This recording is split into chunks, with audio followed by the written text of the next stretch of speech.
आजाद भारत के बाद सबसे बड़ा पैसा का घोटाला हुआ है। इस देश का अर्थव्यवस्था चरमरा गया है। कौन सा बैंक डूब जाए पता नहीं, सभी बैंक वालों का पैर हाथ कांप रहा है अभी। हम इसीलिए शुरू से बोलते थे हमारे गांव देहात किसान मजदूरों को कि आप लोग अपना पैसा बैंक में मत रखिएगा। आजकल बैंक लगातार डूब रहा है, बल्कि प्लास्टिक में भर करके जमीन में गाड़ दीजिएगा, लेकिन बैंक में मत रखो। आज के दिन में बैंक वाला कब लेके गायब हो जाएगा पता भी नहीं चलेगा। हमारा बूढ़ा बुजुर्ग दादा परदादा लोग यही काम करता था ना, बक्सा के नीचे, कपड़ा के अंदर, बोरा में, चावल का बोरा में, उसी में रख देता था। कम से कम जितना रखा उतना तो निकलेगा। जय हिंद दोस्तों, जागरण अफेयर्स में आपका स्वागत है। जिसने भी चैनल को सब्सक्राइब नहीं किया है जैसे सब्सक्राइब कर लें। अभी आपने जो भाषण सुना हेमंत सोरेन का, वो भी एक बहुत अजीबोगरीब भाषण था। उन्होंने जो भाषण दिया उस भाषण में उन्होंने बहुत सारी बातें कही, लेकिन जो भी बातें थी उसका हम लोग विश्लेषण करेंगे। बहुत ही बेसलेस बातें थी। पहला बात उन्होंने कहा कि आज़ादी के बाद, मतलब आज़ादी के लगभग काफ़ी सालों बीत 70 साल से ज़्यादा साल हो गए, तो आज़ादी के बाद भारत की अर्थव्यवस्था में जो बैंकों की स्थिति है लगभग धराशायी हो गई और चरमराई हुई है। उनका कहने का आपने क्लिप में भी सुना, यही कह रहे हैं कि बैंकों की स्थिति का, बैंकों की पैर कांप रहे हैं। तो लोगों को उन्होंने प्रेरित किया कि आप अपने पैसे बैंकों में नहीं रखिए, उससे बेहतर है कि आप अपने पैसे को जमीन में गाड़ करके रखिए, प्लास्टिक में भर लीजिए, बोरा के नीचे रख लीजिए, चावल के बोरा के नीचे रखिए, बक्सा के नीचे रखिए, कहीं भी रखिए, लेकिन बैंकों के नीचे, बैंकों में मत रखिए, क्योंकि बैंक पैसा लेकर के भाग रही है, ऐसा उन्होंने कहा। और बोले कि देश में आज़ादी के बाद सबसे बड़ा बैंक का घोटाला हुआ है। पता नहीं हेमंत सोरेन अब कौन से घोटाले की बात कर रहे हैं, अब वही अब थोड़ा सा एक्सप्लेनेशन दे सकते हैं, क्योंकि ये चुनावी भाषण है। चुनावी भाषण का कोई ये नहीं होता है, मतलब अब ये थोड़ा सा हम लोग उसका विश्लेषण करेंगे। अब कुछ चंद सवाल और चुनिंदा सवाल ही पूछेंगे सरकार और हेमंत सोरेन से कि इसका उनके कहने का क्या तात्पर्य था। लेकिन आप लोग बेसिक विश्लेषण हम लोग कर देते हैं कि इस भाषण में क्या क्या इसका मीनिंग निकल सकता है। तो पहला बात उन्होंने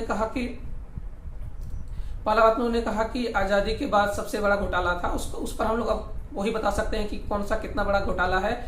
लेकिन पहला बात उन्होंने कहा कि अब जमीन में पैसा गाड़ के रखे। तो पहले बात, आप सरकार अपना पैसा कहाँ रखती है और हेमंत सोरेन अपना पैसा कहाँ रखते हैं? सरकार का अपना खाता होता है, पूंजीगत खाता होता है, कैपिटल अकाउंट होता है, करंट अकाउंट होता है। सरकार के कैपिटल अकाउंट, करंट अकाउंट में उसके करोड़ करोड़ रुपये अगर आरबीआई खुद लेकर के भाग नहीं सकती, आरबीआई के नीचे जितने भी और प्राइवेट बैंक, गवर्नमेंट सेक्टर के जितने सारे बैंक है, वो अगर लेकर के भाग नहीं सकती है, और उसकी सुरक्षा, और आरबीआई का, झारखंड सरकार का खुद का अपना बैंक अकाउंट है, उसका झारखंड सरकार का खुद का बैंक अकाउंट आरबीआई के पास है, और उसका उतना लाखों करोड़ों रुपया अगर सरकार का पैसा लेकर के भाग नहीं रही है, तब लोगों को ये क्यों प्रेरित कर रहे हैं कि अपना पैसा आप जमीन में गाड़ करके रखिए? क्योंकि आपका भी तो, आप अपना पैसा, हेमंत सोरेन के अपना पैसा जमीन में गाड़ करके रखते हैं क्या? वो वही पैसे की बात कर रहे हैं जो साहिबगंज से उन्होंने उत्खनन करके निकाला था? क्या वही पैसे की बात कर रहे हैं जो ईडी के घोटाले के थ्रू उनके सहयोगियों के पास से मिले हैं? क्या इस तरह के पैसे की बात कर रहे हैं क्या? क्योंकि आम लोगों के पास तो ऐसा ब्लैक मनी होता नहीं है। अब हेमंत सोरेन नहीं बता पाएंगे वो किस पैसे की बात कर रहे हैं। उसके भी अलावा भी अगर हम लोग देखें, उन्होंने कहा कि देश की अर्थव्यवस्था चरमराई हुई है। देश की अर्थव्यवस्था को अगर हम लोग देखें कि देश की अर्थव्यवस्था में, अगर हम लोग देखें, देश की अर्थव्यवस्था भी 5वें नंबर पे है वर्ल्ड में।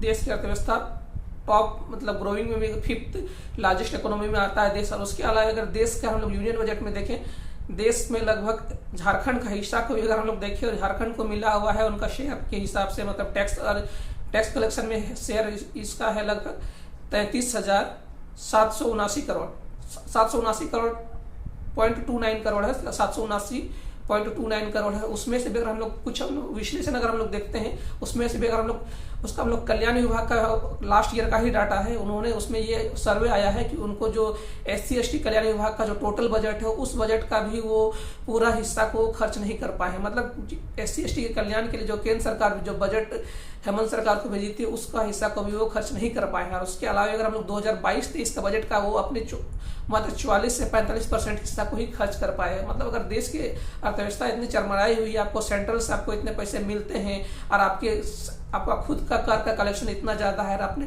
कर के कलेक्शन के पैसे कोई खत्म नहीं कर पा रहे हैं। उसके अलावा भी आप उसका देश के केंद्रीय बैंकों पर आप अंगुली उठा रहे हैं कि देश की अर्थव्यवस्था चरमराई हुई है, देश का पैसा लेकर के कोई भाग रहा है। अगर कोई एक आदमी भाग रहा है, कोई एक पर्टिकुलर आदमी भाग रहा है, इसका मतलब ये नहीं कि पूरा देश का एक कोई सेंट्रल बैंक धराशायी हो गया। इस तरह से आप चुनावी माहौल में आकर के लोगों को प्रेरित न करें, क्योंकि इसका बहुत गलत इम्पैक्ट पड़ता है। आपने हाल फिलहाल में ही अभी आपने बहुत सारा स्कीम भी चलाया है, जिसमें आपने थोड़ा सा अच्छा काम, हेमंत सोरेन ने भी कुछ भी किया है।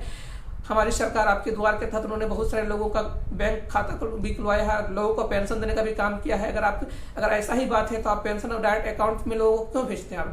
आप जमीन का गड़ा हुआ पैसा डायरेक्ट उसके अकाउंट में भेजने का काम मत कीजिए, आप डायरेक्ट जाकर के गांव में बांट दीजिए। आप ऐसे भी कर सकते हैं, लेकिन आप तो वैसा नहीं करते हैं। डायरेक्ट डीबीटी की बात करते हैं, डायरेक्ट बेनिफिट ट्रांसफर की बात करते हैं, वैसा बात आप करते हैं। लेकिन जब लोगों को लुभाने वाला बात हो तो आप बोलते हैं कि पैसा आप जमीन में गाड़ के रखिए, क्योंकि समय के बाद आप जमीन में गाड़ के रखना ये कंप्लीटली राजनीतिक प्रेरित है, क्योंकि अब इसमें बहुत सारा इकोनॉमिक्स का बात आता है, इन्फ्लेशन की बात आती है, क्योंकि आपका पैसा बैंकों में ही ज़्यादा सुरक्षित है। कोई भी हालत में थोड़ा सा आप ये एक शिक्षित मुख्यमंत्री से ऐसा भाषण सुनना लोगों को, मतलब एक यहाँ का साक्षरता दर इतना नीचे है कि किसी को भी ये किया जा सकता है, मतलब मास को इधर उधर ये करवाया जा सकता है। लेकिन आप एक ये शिक्षित वर्ग को आप इसमें ये नहीं कर सकते हैं कि मोटिवेट नहीं कर सकते हैं कि ऐसा कर दीजिए। आप बताइए ना, आप अपना पैसा खुद गाड़ के रखें। अगर आप खुद गाड़ के रखें हैं तभी लोगों को इसके लिए प्रेरित कीजिएगा। जैसे बोलते हैं ना, खुद पर पहले अमल कीजिए, उसके बाद लोगों को प्रेरित कीजिए। आप अपना पैसा गाड़ के रखते हैं, हाँ बताइए, अगर आपने गाड़ के रखा है उसके बाद ही लोग भी अपना पैसा गाड़ के रखेंगे। आपकी क्या राय है जो बताएं। इस वीडियो को ज़्यादा से ज़्यादा लाइक, शेयर और सब्सक्राइब कर दें। और इस वीडियो को देखने के लिए आपका बहुत बहुत धन्यवाद।